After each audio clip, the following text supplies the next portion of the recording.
আসসালামু আলাইকুম ওয়া রাহমাতুল্লাহি ওয়া বারাকাতুহু। আলহামদুলিল্লাহি রাব্বিল আলামিন ওয়াসসালাতু ওয়াসসালামু আলা নাবিয়িনা মুহাম্মাদিন আমিন ওয়া আলা আলিহি ওয়া আসহাবিহি আজমাইন ওয়া বা'দ। সম্মানিত দর্শকবৃন্দ, আমরা আলোচনা করছিলাম ইমাম আবু জাফর তাহাবী রাহমাতুল্লাহ রচিত বয়ান ইতিকাদ আহলে সুন্নাহ ওয়াল জামাআহ এই কিতাবটি নিয়ে। এই কিতাবটির মধ্যে আমাদের ইমাম প্রথমে তাওহীদের আলোচনা করেছেন, তারপর তিনি বলেছেন তাওহীদের বিপরীত কি সেটা তিনি আলোচনা করেছেন। তিনি বলেছেন ওহুয়া মুতাআলিন আনিল আদদাদি ওয়াল আন্দাদ, তিনি বিপরীত কিছু, তার বিপরীতে কিছু দাঁড় করানো, দিদ যেটা বিপরীতে উল্টা বিপরীত পাশে তার বিপক্ষে কিছু দাঁড় করানো, তা থেকে তিনি সম্পূর্ণ মুক্ত, সম্পূর্ণ তিনি পবিত্র, সম্পূর্ণ তিনি তার অনেক উপরে অবস্থান করেন, সেগুলি থেকে তিনি মুক্ত। ওয়াল আন্দাদ, অনুরূপভাবে তার সমকক্ষ বা তার দিদ কেউ সাব্যস্ত করলে সেটাও তিনি গ্রহণ করেন না, এর থেকে তিনি মুক্ত। এই কথাটি আমাদের ইমাম বলেছেন। আমরা এর ব্যাখ্যা করব ইনশাআল্লাহ আজকে। তারপর তিনি আমাদের ইমাম আরও বলেছেন তাকাদ্দাসা আন কুল্লি সুইন ওয়া হাইরিন, আল্লাহ তাআলা সব রকমের খারাপ এবং সব রকমের দোষ ত্রুটি থেকে সম্পূর্ণরূপে মুক্ত, সব দোষ ত্রুটি থেকে সম্পূর্ণরূপে মুক্ত। একটা হচ্ছে কেউ কেউ আল্লাহ তাআলার বিপরীতে অনেক কিছু সাব্যস্ত করে, আবার আরেকটি হচ্ছে আল্লাহ তাআলার বিপরীতে কেউ কেউ আল্লাহ তাআলাকে খারাপ গুণে গুণান্বিত করে, এর দিকেও আল্লাহ তাআলা মুক্ত। অন্য আবার আমাদের ইমাম বলতেছেন ওয়া তানাজ্জাহা আন কুল্লি আইবিন ওয়া শাইইন, এবং তিনি সব রকমের দোষ এবং সব রকমের ত্রুটি থেকেও তিনি পবিত্র, সব রকমের দোষ এবং ত্রুটি থেকেও পবিত্র। দোষ ত্রুটি খারাপ অর্থ এ সবগুলি থেকে আল্লাহ তাআলা পবিত্র। এই কথাটি সম্পূর্ণরূপে আল্লাহ তাআলার জন্য একেবারে সাব্যস্ত করতেই হবে, কারণ আমরা যখন সুবহানাল্লাহ বলি এর অর্থই হচ্ছে যে সব রকমের পবিত্রতা ঘোষণা করছি, তার মধ্যে কোনো রকমের দোষ ত্রুটি কোনো কিছু নেই।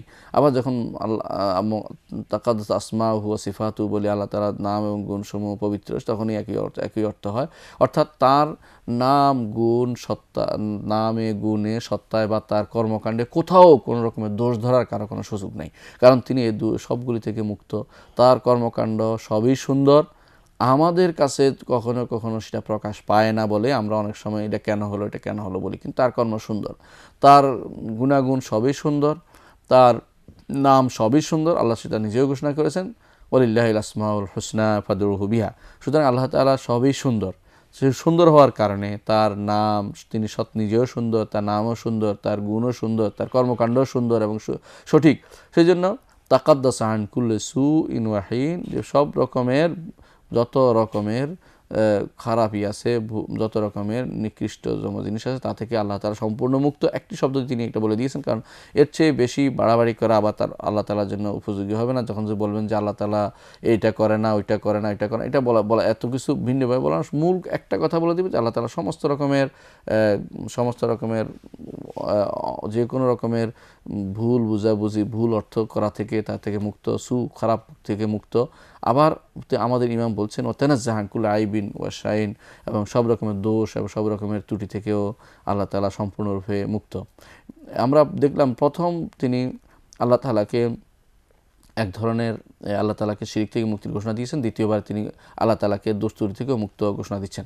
একটি হচ্ছে নাওয়াকিদ, একটি হচ্ছে নাওয়াকিস, অর্থাৎ আল্লাহ তাআলাকে তিনি দুইটি জিনিস থেকে মুক্ত ঘোষণা করেছেন। একটি হচ্ছে নাওয়াকিদুল তাওহীদ, যা আছে, যা করলে তাওহীদ নষ্ট হয় তা থেকে তিনি মুক্ত, এবং যা করলে তাওহীদের মধ্যে কমতি আসে তা থেকেও তিনি মুক্ত, তা থেকেও তিনি মুক্ত।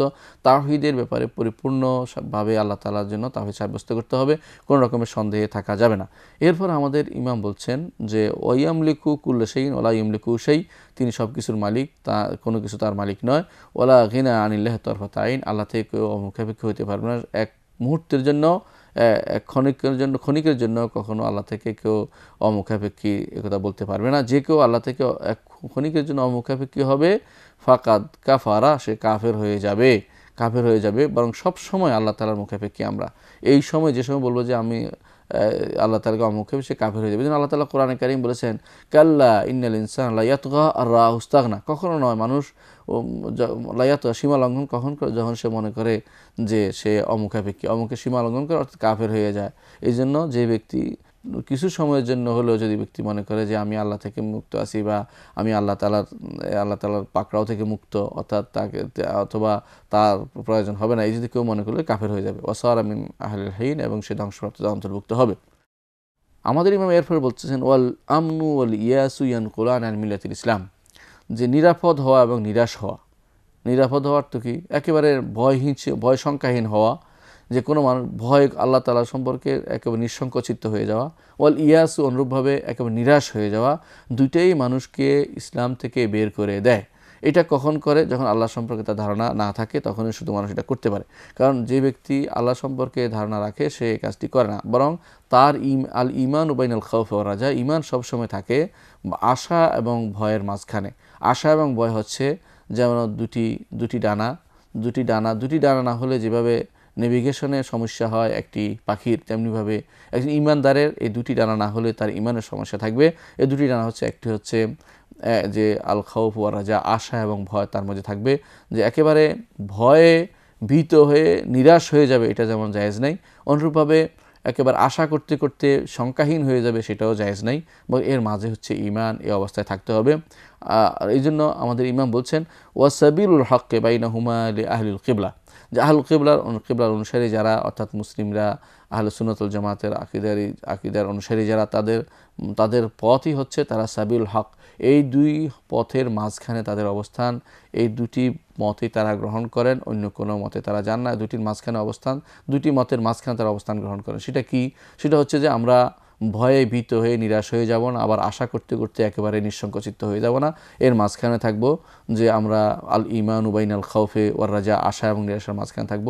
যে যখন গুনাহ করব আশা করব যে আল্লাহ আমাকে ক্ষমা করে দিবেন, আবার যখন ইবাদত করব তখন আশা করব যে আল্লাহ, তখন ভয় থাকবো যে হাই নাকি আল্লাহ আমার কবুল করলেন কি করলেন না, এই ভয়ে থাকবো। এবং আল্লাহর কাছে নত থাকবো যাতে করে আমাদের ইবাদতগুলো কবুল করেন এবং আল্লাহ তাআলা আমাদের আমলগুলো কবুল করেন, এই অবস্থা থাকবে। এটা হচ্ছে ইমানদারের কাজ, ইমানদার এর ভিতরে থাকবে।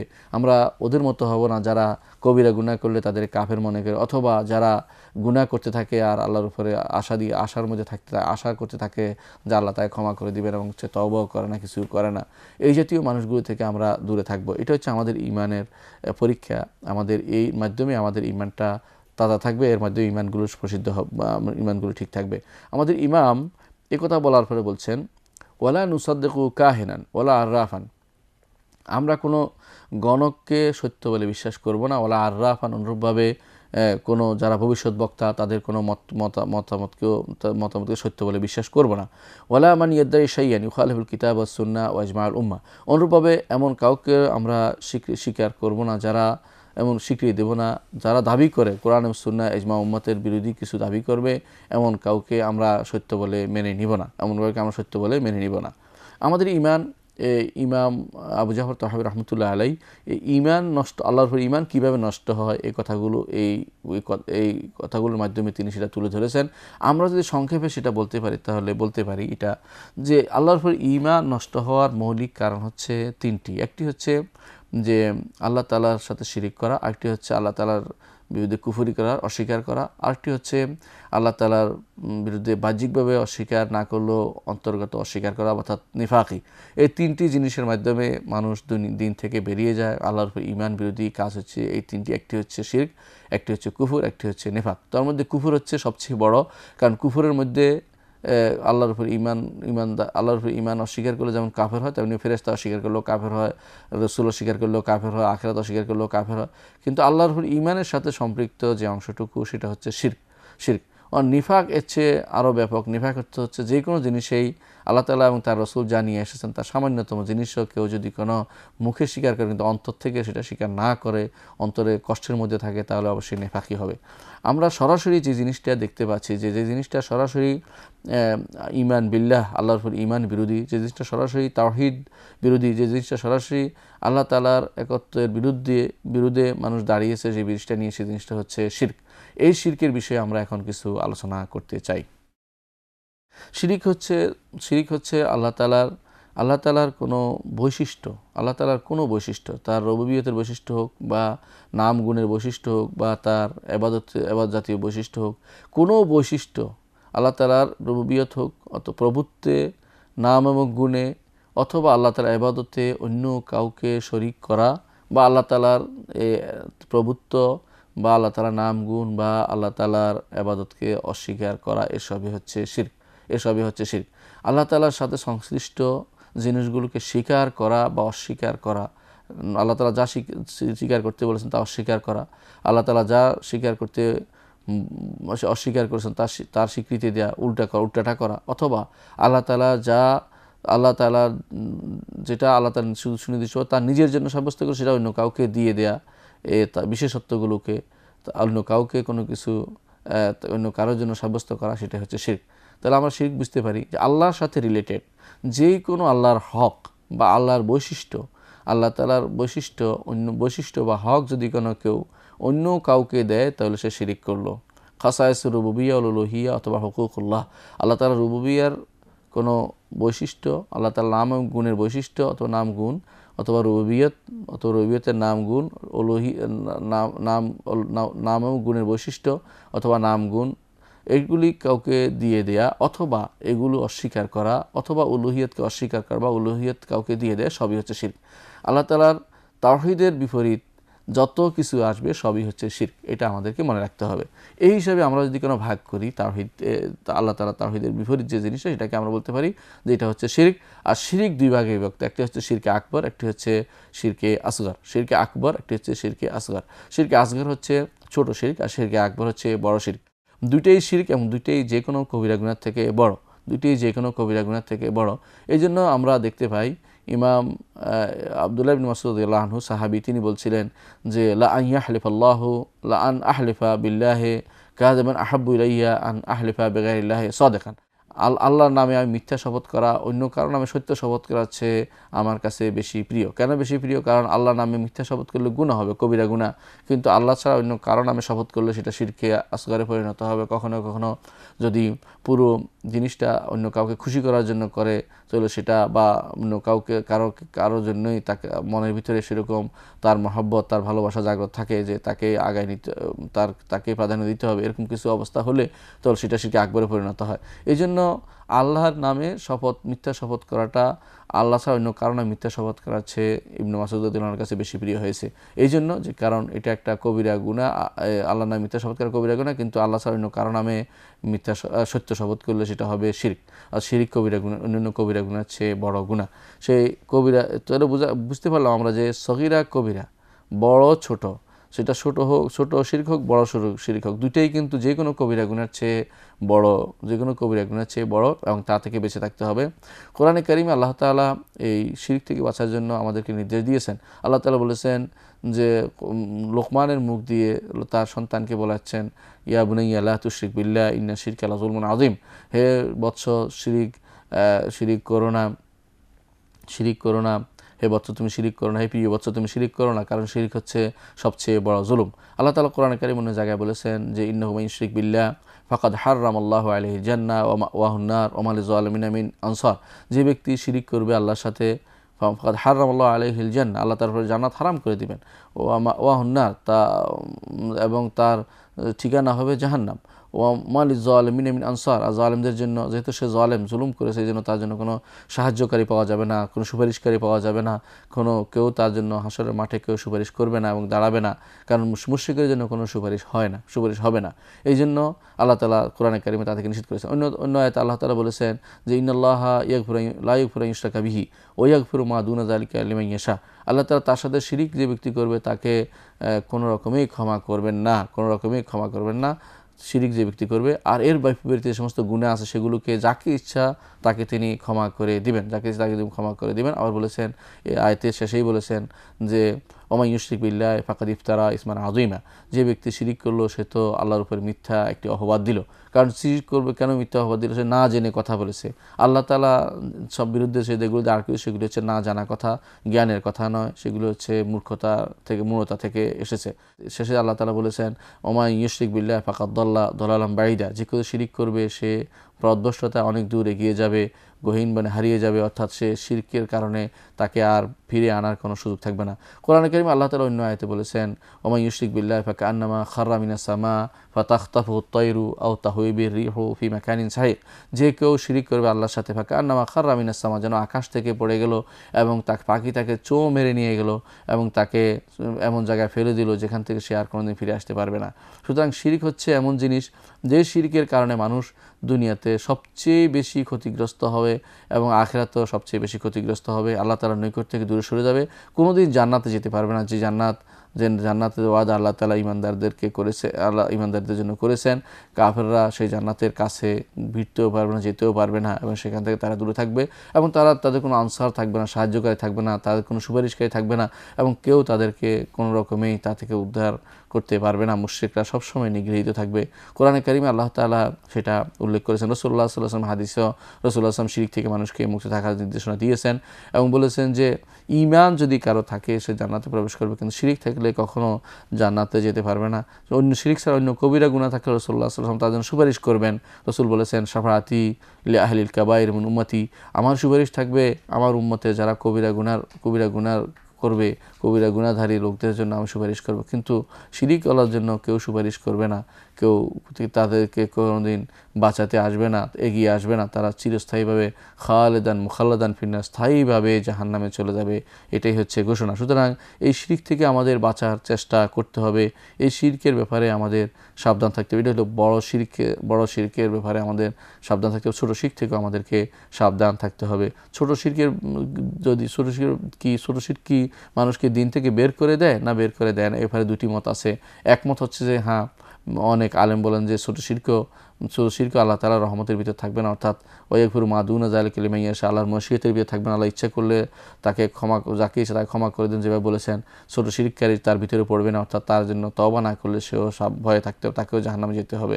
এটা আয়াত দ্বারা বোঝা যাচ্ছে বা হাদিস দ্বারা বোঝা যাচ্ছে। আবার কোনো আলেম বলেছেন না, ছোটো শিরক কবিরা গুনাহের মধ্যে, এবং আল্লাহ তাআলা ইচ্ছা করলে তাকে ক্ষমা করে দিতে পারেন। তারপরেও বিশুদ্ধ মত হচ্ছে যে শিরক যেহেতু বলেছে, যে কোনো শিরকেই ভয়াবহ, এবং সেটা জাহান্নামে যাওয়ার কারণ এবং জাহান্নামে স্থায়ীভাবে থাকারও কারণ হতে পারে। এই জন্য ছোটো শিরকেও যেন কেউ না করে সে ব্যাপারে সাবধান থাকা আমাদের উচিত। আমাদের ইমাম যেহেতু শিরকের বিষয়টি আলোচনা করেছেন আদদাদ এবং আন্দাদ দিয়ে, আমরাও সেভাবে শিরকের বিষয়গুলো বিস্তারিত আলোচনা করব। শিরকে আকবর আসলে কয় প্রকার এটা আমরা আলোচনা করতে চাই। শিরকে আকবর আসলে যেভাবে তাওহীদের তিনটি অংশ রয়েছে, রুবুবিয়ত, আসমা সিফাত এবং উলুহিয়ত, তিন ভাগ রয়েছে, ঠিক তেমনিভাবে শিরকেরও তিনটি অংশ রয়েছে। শিরকও কখনো কখনো রুবুবিয়তে হয়, কখনো কখনো আসমা সিফাতে হয়, কখনো কখনো উলুহিয়তে হয়। অর্থাৎ আল্লাহ তাআলার প্রভুত্বেও শিরিক করা যায়, আবার আল্লাহ তাআলার নাম এবং গুণেও কেউ কেউ শিরিক করে, আবার আল্লাহ তাআলার ইবাদতের ক্ষেত্রেও কেউ কেউ শিরিক করে। এই তিন ধরনের শিরকেই বনী আদমের মধ্যে পাওয়া গেছে। আমরা এখানে সংক্ষেপে তিনটি জিনিসে আলোচনা করব। প্রথমত, আল্লাহর রুবুবিয়তে কীভাবে শিরক হয়। আল্লাহ তাআলার রুবুবিয়তে শিরক হয় তিনভাবে। প্রথমত দুই ভাগে ভাগ কীরকম? একটি হচ্ছে আল্লাহ তাআলার রুবুবিয়তের জিনিসগুলোকে সম্পূর্ণরূপে অস্বীকার করে, অথবা এমন কাজ করা যে কাজের মাধ্যমে বোঝা যায় যে তারা আল্লাহ তাআলার রুবুবিয়তকে অস্বীকার করছে। এটাকে বলা হয় আসহাবুত তাতিল। আর আরেকটি হচ্ছে রুবুবিয়তকে অস্বীকার করছে না, তবে রুবুবিয়তের মতো আরেকজন রব সাব্যস্ত করছে, অর্থাৎ অস্বীকার না করে তার দিদ নিয়ে আসতেছে। একটা হচ্ছে তাতিল, এটা হচ্ছে আমসাল, যে আল্লাহ তাআলার মতো আশবাহ। একটা হচ্ছে আল্লাহ তাআলাকে সরাসরি নাফি করা, যে নাই, এই জাতীয় কিছু নাই। আরেকটা হচ্ছে এর মতকে সাব্যস্ত করা। প্রথমটি আবার তিন ভাগে বিভক্ত। কীরকম? কেউ মনে করে থাকে যে সৃষ্টির কোনো স্রষ্টা নেই, অর্থাৎ এই আমরা সৃষ্টি আছি এটাই বড় কথা, স্রষ্টা নেই। এই জাতীয় যারা মনে করে তারা আল্লাহর রুবুবিয়তে তাতিল দ্বারা শিরক করতেছে, নফি করার মাধ্যমে শিরক করতেছে। এদের মধ্যে রয়েছে যারা তথাকথিত যারা সোশ্যালিজম প্রতিষ্ঠা করতে যাচ্ছে, সারা পৃথিবীতে চেষ্টা করতেছে তারা, এরা, অথবা যারা উজুদিয়া যাদেরকে বলা হয়, যারা মনে করে যে বাস্তববাদী বা অস্তিত্বশীল জিনিসেই আমরা বিশ্বাস করি, আর কিছু বিশ্বাস করি না, মিটাফিজিকিয়া বাইরে কিছু বিশ্বাস করি না, এই জাতীয় যারা মনে করে থাকে, যারা বিশেষ করে যারা কমিউনিস্ট যারা, তারা প্রত্যেকে এই জাতীয় শিরকে লিপ্ত, অর্থাৎ আল্লাহর রুবুবিয়তের মধ্যে শিরক করছে, এবং সেটা আল্লাহ তাআলার রুবুবিয়তকে অস্বীকার করার মাধ্যমে। এদের মধ্যে দ্বিতীয় আরেকটি গোষ্ঠী আছে যারা স্বীকার করে, যদি থাকেও তাদের মধ্যে একটি গোষ্ঠী তারা বলে যে হ্যাঁ, যদি থাকতেও বা থাকলেও রব এবং ইলা মিলে মিশে আছে। এরা সব কিছুতে ইলা দেখে, সব কিছুতে রব দেখে। এরা অথবা তাদের মধ্যে কেউ মনে করে থাকে যে আল্লাহ তাআলা নাজিল হয়েছে বা অবতরণ করেছে। তাদের মধ্যে কেউ মনে করে থাকে যে সৃষ্টি স্রষ্টাতে লীন হয়েছে। এই জাতীয় জিনিসগুলো যারা মনে করে থাকে, তারাও আল্লাহর রুবুবিয়তের মধ্যে রুবুবিয়তের মূল জিনিসকে অস্বীকার করার মাধ্যমে তারা শিরক করছে। আরেকটি গোষ্ঠী আছে যারা আল্লাহ তাআলার নাম এবং গুণকে অস্বীকার করার মাধ্যমে শিরকে লিপ্ত হয়েছে, পরিপূর্ণভাবে নাম এবং গুণকে অস্বীকার করছে, যেমন জাহমিয়া, যেমন তথাকথিত কারামতা, বা যারা দুরজিয়া, বা যারা দুরুজ আছে, বা যারা বর্তমান যুগে ইসমাইলিয়া আছে, এরা সবাই অস্বীকার করছে আল্লাহ তাআলার নাম এবং গুণকে অস্বীকার করার মাধ্যমে তারা এই ধরনের শিরকে লিপ্ত। আমরা ইনশাআল্লাহ শিরকের বিভিন্ন প্রকার নিয়ে ভবিষ্যতে অন্য কোনো পর্বে আরও আলোচনা করব। ততক্ষণ আপনারা ভালো থাকুন, আল্লাহ তাআলা আপনাদেরকে ভালো রাখুন এবং আমাদের জন্য দোয়া করবেন। আসসালামু আলাইকুম ওয়া রাহমাতুল্লাহি ওয়া বারাকাতুহু।